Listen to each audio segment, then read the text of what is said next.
ఇల్లేంది ఇంత గలీజ్‌గా ఉందనుకుంటున్నారా? సేమ్ నేను గూడా అట్లనే ఫీల్ అయినా. సో, అందుకే నేను నిద్ర లేసి చూడగానే ఇల్లు మొత్తం చాలా గలీజ్‌గా అనిపిచ్చింది. ఇది ఇద్దరం డీప్ క్లీన్ చేద్దాం అని జెప్పేసి ఫిక్స్ అయిపోయినా. అట్లని నేను రోజు క్లీన్ చేయనా అంటే చేస్తా. కానీ కంటికి కనిపించిన చెత్త మాత్రం తీసుకెళ్ళి బయటికేస్తా. కానీ ఈరోజు మాత్రం ప్రతి మూల ఉన్న చెత్త తీసి బయటికేద్దాం అని జెప్పేసి ఇద్దరం ఫిక్స్ అయిపోయినాం. సో, ఎలాగో ఫెస్టివల్ ఒస్తుంది గదా! క్లీన్ చేయాలి. మేమిక్కడ ఉండం ఊరెళ్ళిపోతాం కాబట్టి మీన్‌వైల్ చేసేస్తే ఒక పనయిపోతది గదా! అన్నట్టు చేస్తున్నామనమాట. కలిసి చేస్తున్నాం కాబట్టి బోర్ అనిపించదు. అంతగనం స్ట్రెస్ గూడా అనిపించట్లేదు. రవి నాకిట్లా రోజు హెల్ప్ చేస్తాడా అంటే చేయడు. అట్లని మొత్తానికే చేయడా అంటే లేదు చేస్తాడు. ఇంకిట్లా పనులు చేసుకుంటేనే మధ్యాహ్నం 3 అయిపోయింది. ఆకలేస్తుంది తినాలి గదా! సో, మధ్యాహ్నం టైంకి రవికి బిర్యానీ తినాలనిపించింది. అది కూడా హోమ్‌మేడ్. సో, ఇంకా నా స్టైల్‌లో నాకొచ్చినట్టు రవికి నచ్చినట్టు చికెన్ బిర్యానీ అయితే చేసేసాను. ఇది చాలా ఈజీ అబ్బా! ఎవ్వరైనా చేసుకోవచ్చు.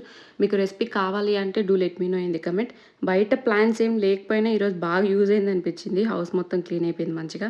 నచ్చిన ఫుడ్ ఫుల్‌గా తినేసినామనమాట.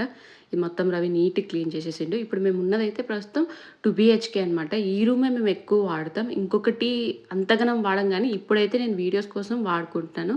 ఇక ఇద్దరం బిర్యానీ అయితే తినేసినాం. బిర్యానీ అయితే టేస్ట్ ఈస్ గుడ్ అని చెప్తున్నారు. మీరేం చేసుకున్నారు? వీడియో నచ్చిందా? అయితే do follow and let me know in the comment. By.